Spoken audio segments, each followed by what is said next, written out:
On the podcast today, we will speak about chapter 57 of the Tao Te Ching, which makes up the 57th episode of the 81 meditations on the Tao Te Ching.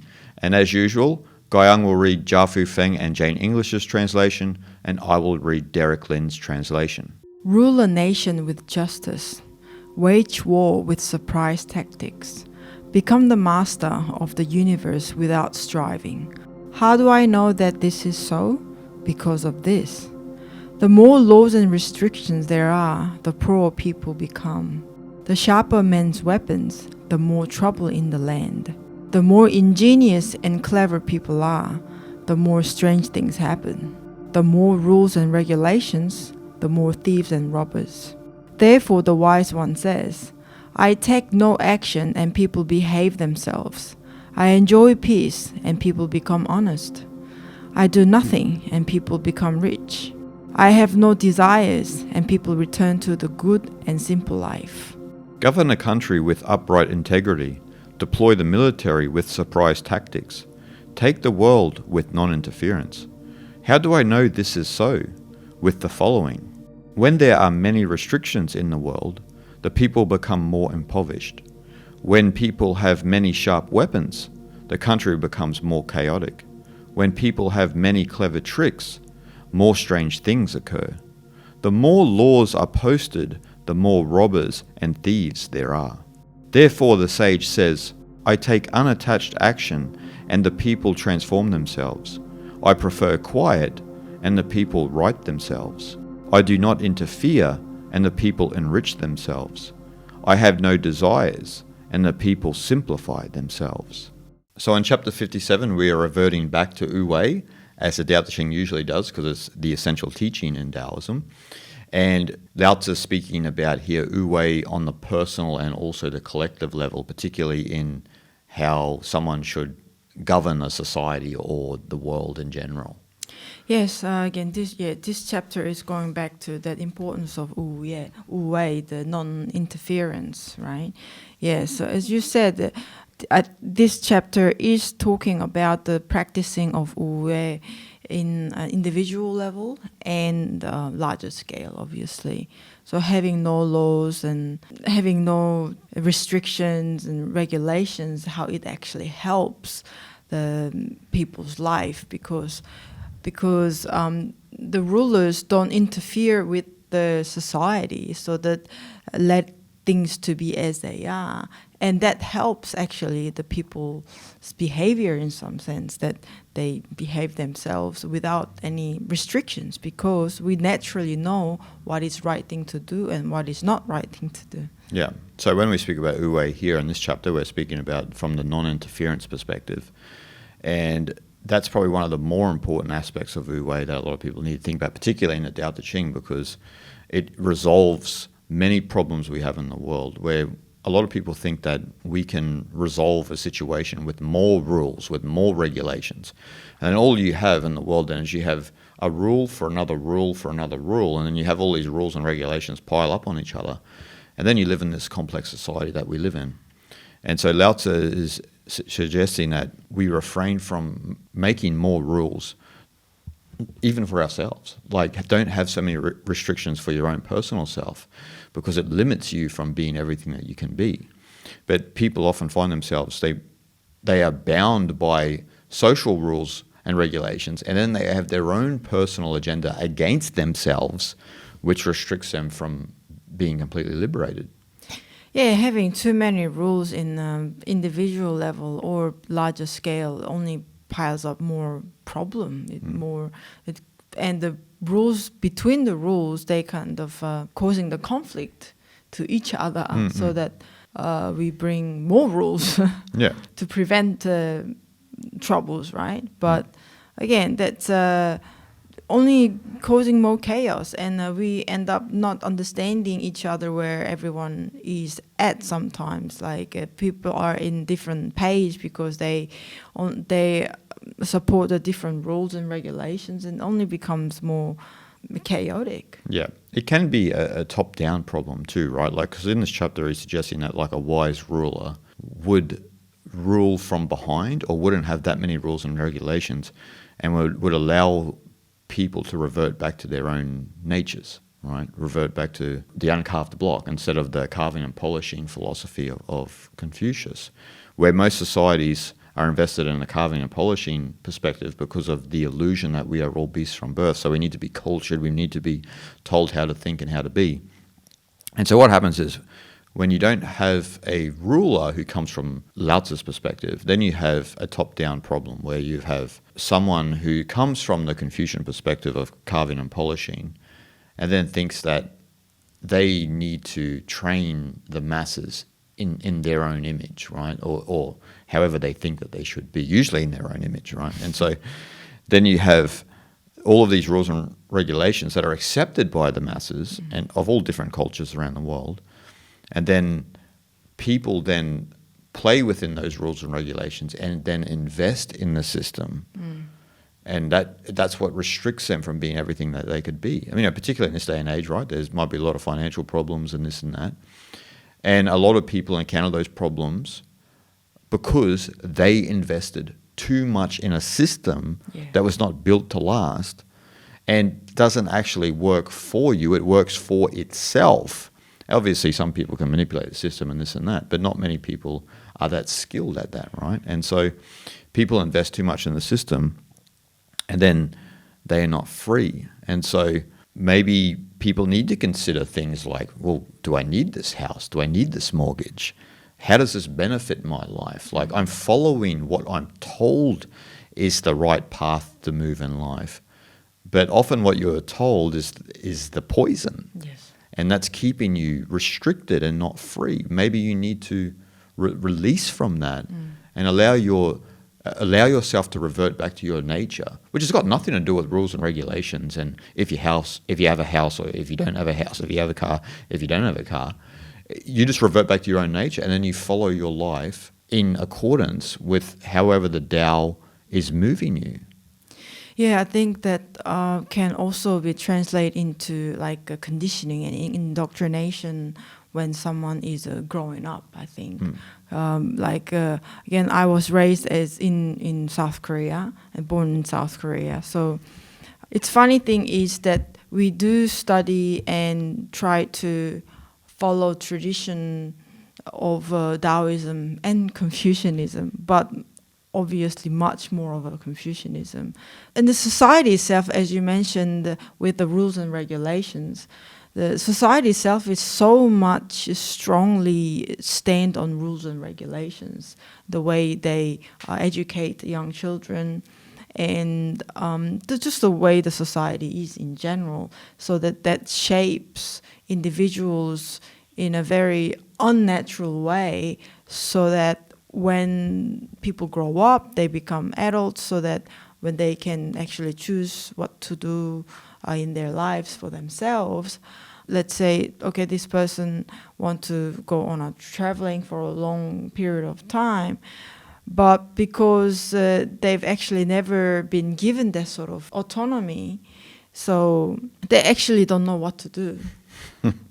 So when you actually get into a situation where you can actually be free, physically free, you can just do whatever you want, because there's nobody to tell you when to wake up and you gotta go to a job and this and that.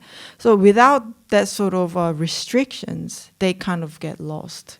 But that is to show how much people are actually indoctrinated by the society, the system. So in the end, you become a bit of we say that phrase, the educated idiots, that they have no life skill. They don't know how to navigate through life, because life is wiggly, life is wu-wei, life is nature. But we were told that it's not, that you need to manufacture it, you need to go and achieve something to, manufacture your life the best way you can. That we all kind of thought that was the way, right? But actually the life itself is not like that at all. So that strong conditioning and indoctrination shape some people very unnatural, very un-wu-wei. Yeah. So we're all taught to play this game. Every culture, not just Korea, Australia, America. That's right, yeah. Burkina Faso, it doesn't matter wherever you go. You are taught to play a certain type of game. Taoism comes along, Lao Tzu and Zhuangzi come along and goes, what's this game you're playing? There is no game. That's right. But you're playing a game. And the game, you're abiding by the rules and the regulations and the restrictions of whatever that culture or the society is. And the Tao Te Ching and the Zhuangzi text say that stop playing the game. You're playing the game too well, actually. Like, you can play this game really well. And look, there are certain advantages if obviously financially and this and that. And we're not saying in this sense that, just go to the mountains and be like Lao Tzu. But the idea is, to your point, is that if you invest too much into it and you believe so much in this game, when you're actually free from it, you don't even know how to act and behave because you've never had that freedom. So you then revert back to the old program, the old system, but maybe that old program and old system don't work. Yeah. Because you're in a whole new game. That's right. You might come from the Korea game, you go to the India game. India game is completely different than Korea game. And so then your interpretation of what rules and regulations are completely different in India. And so Taoism is, a technology, a philosophy to free you from the game, so to speak. And look, you'll still live within society and make money and do this and that. But you'll do it in a manner with a lot of ease. You won't be bound by these rules and regulations. And you won't create then your own rules and regulations based on that. Oh, I can't do that because, what is society going to think of me? Mm-mm. You don't really care what society thinks of you. Who cares what someone thinks of you? So that's, again, the system playing in your mind. Oh, I need to do it like this because that's the politically correct way to do. And who is the person or the system that's telling you that? Shouldn't you doubt them? So you accept this overarching government, and then it tyrannizes you, but then you start tyrannizing yourself. You might start censoring yourself. You might start censoring the way you think, where the Tao is pushing you to think a certain way because it wants you to express yourself. That's right. But you've bought all of these illusory rules and regulations on, and then you're not really expressing yourself. You're expressing a version of the game. Mm. And you're not the game. You might get good at playing the game, but if you start expressing a version of the game, then that's not really who you are. We want to hear who you truly are, like in your deep down essence. That's right. I mean, yes, we are all conditioned by system, but if we want to be truly free, we have to kind of refuse that way of being, a way of thinking, way of living, right? Mm-hmm. But most of people are actually unaware of it, although they want to be free, maybe because they're not aware of knowledge of Taoism, for instance, so that they kind of following consciously or unconsciously, but that only reinforcing the system, revert back to actually you are supporting that, right? Although you know that is not the way, but in the end you kind of reinforcing the system itself. So that's something we need to remember. Exactly. And so instead of reinforcing that system, as also suggests here, we need to revert back to our natural way of being, and our natural way of being is wu-wei. And so instead of falling for whatever the system is trying to sell you, and instead of buying that and then creating your own agenda, start to work on yourself and release these agendas and start to know your true nature. And then once you start to know your true nature, then you start to naturally leave people alone to think and be as they will. Mm. You don't have a vested interest in what the world or other people want. Yeah. And so I remember one teacher in India, a student came up and said to the guru, "I've lost social interest." And the teacher was like, "Very good, very good." This is very good. This is very good because, and you got to understand that from a higher perspective. It's that individual didn't have anything to sell anymore. Mm. They didn't have an axe to grind. They didn't need to tell someone how to be and how to think. They were completely free of all of those egotistical projections that we develop as being victims of the process of socialization. And so we're all the victims of that process of socialization, and then we get this agenda in our mind, and then, okay, I want them to think as I think. So then we all walk around the whole world and we try to create the world we want in our own image. And that's the ultimate sickness, right? And so that's not just rulers and politicians and prime ministers and presidents doing that. We're doing that on an individual level. Not just within the family. You might be doing it in a work environment. You might be doing it in your community. Everyone's sitting around there playing a subtle game of like, I think my image is better than their image. And when I'm saying image here, I'm talking about your agenda, your way of thinking, how you see the world and how you would like the world to be. And all that has ever done has caused chaos because you're constantly interfering with each and every person around you.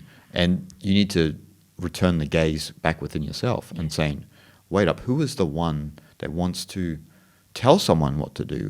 Who is this inside me that is insecure, allowing people just to allow people to be as they are? So it's this ingrained insecurity we have because the ego itself is fundamentally limited. So because it's limited, it's insecure. Yes. I think two things that we need to remember is that each individuals as we are not that important actually. We think we're so special and so significant so that my opinion matters. You gotta listen to me, right? So that's where actually it comes from, to act like, like you should think like I do, this sort of mentality, right? But what we think and what our opinions are actually doesn't really mean anything in the end. And we recently were in India, and when we were in the craziness in the city of Varanasi, that all you can see is just the sea of people, like just doesn't end. That you can't see the end of it. Like when you're among them, you feel like not that you're vulnerable or insecure, and not in that sort of sense. It's more like, oh, I'm not that important actually. Like, look how many people actually exist in this area just itself. But can you imagine that? Entire world. How many people are we talking about? But we think we are so important that we matter. But that very thought is what makes us sick in a way. And also isolated from where we really belong, which is the entire universe, right? Because we think we're so important, we become divisive, we isolate from everyone else, and we again become entitled, right? And we need to realize that, and also to fully practice the way of non-interference is to trust, right? People think that that should be done this way, or something's got to be done. That's not right. That means again you don't trust the process, right? It may seem like it's not going in the right direction, but it's not. We don't know how what kind of action need to be taken, really. Nobody knows, right? So nature has its funny way to work out itself, and we have to trust the process. Yeah. That reminds me of the Bill Hicks bit back in the 90s. And he said, this is to all the parents out there. Your kids aren't effing special. Because everyone's always carrying on like, how special my kids are. No, they're actually not. And it's an interesting perspective because obviously personally they're special to you, but like this idea of specialness is again a Western trait, right? Where, as you mentioned with India, there's not even like a mentality of specialness a lot of the times in India. Of course, they respect and honor their gurus and this and that, but they're very unique.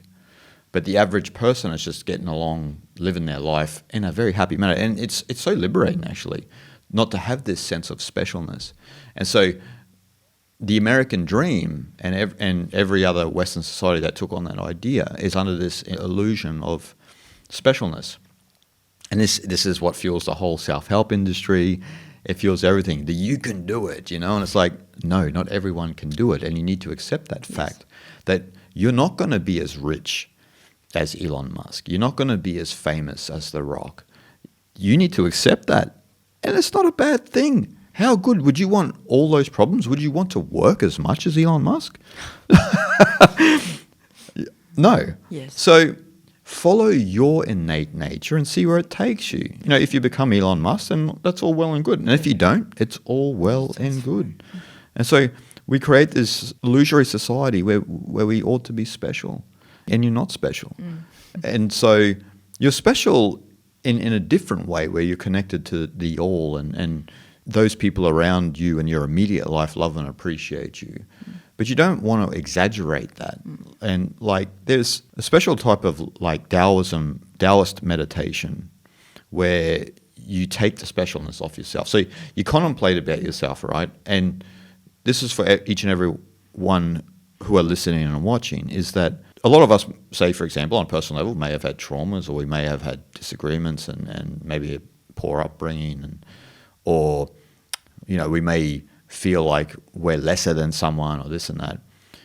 So fast forward 200 years, where are your problems? Where is your trauma? Where does it all exist? Doesn't exist. Yeah, it never existed. Never existed. It doesn't even matter. Yeah. It exists for you now in this state, but you because we're trained, especially with specialness, to exaggerate our problems, to exaggerate everything about ourselves, because we ought to be the best. But then when you have perspective like that, like if Zhuangzi came along and said, look, this is all nonsense what you're doing, like in 500 years, no one's even going to remember you. That's right. And that's a humbling thing, right? Where a lot of people are chasing a legacy in life because they want to be remembered. And the most liberating thing in the world is not to be remembered. It's to just live your life in a happy way. And then once that's over, it's over. It's all well and good. And those people who are fortunate enough to know you in that brief period of time were blessed. And you were blessed to know them as well. So we experience this life all together as one, but we all get carried away with ourselves and our own problems, and we exaggerate who we are. And then, so the whole world should know our problems. You know, we have this mentality, right? Because of specialness. Hey, I need to tell Guy Young about all my problems and this and that, because this gotta be heard. This has to be heard, because you know I'm important. You didn't know. You gotta know my problems. Yeah, you need to know. You know. So, you know, we need to take the specialness off the table and realize that not that we're insignificant, but when we look at ourselves from the totality of the whole universe, we are insignificant in some sense. Even the whole existence on Earth, if you look at it from a cosmic level. But we're significant to each other, and that's what's important. And so a lot of people have just got to sort of refrain from this yearning for specialness and recognition and validation. And it's going to be much more liberating when we can all let go of all that kind of ideas. Again, it's only the idea. It only exists inside our heads only. It doesn't really exist outside because we give it too much of a meaning to it. Whereas outside, it doesn't really matter at all. No, it doesn't. And that reverts back to the original intent of the podcast in this chapter is wu-wei, right? So if you understood that you weren't special, you understood that your life in the greater context is insignificant, but it's significant to the people around you and the people who know you, then you could easily follow wu-wei. That's right. Because who are you? What agenda do you have to push? Again, the streets of chaiwalas in India, and those people amongst so many people, but because they have no concept of like why me, this sort of idea, just that they're completely content with their life. They're happy to serve their service for people and make some money with it, and they can make living with that, and just completely content attitude. Exactly. And how liberating is that, right? We don't have to push our own view. We can just be content with where we are in life and stop looking over the fence. Stop measuring your life against others and realize that you're blessed just to be alive. And the great blessing is that we are alive and we're all an expression of that one undifferentiated Tao, expressing ourselves, but we're expressing it all together as one. So guys, we hope you enjoyed, and we'll see you guys next time.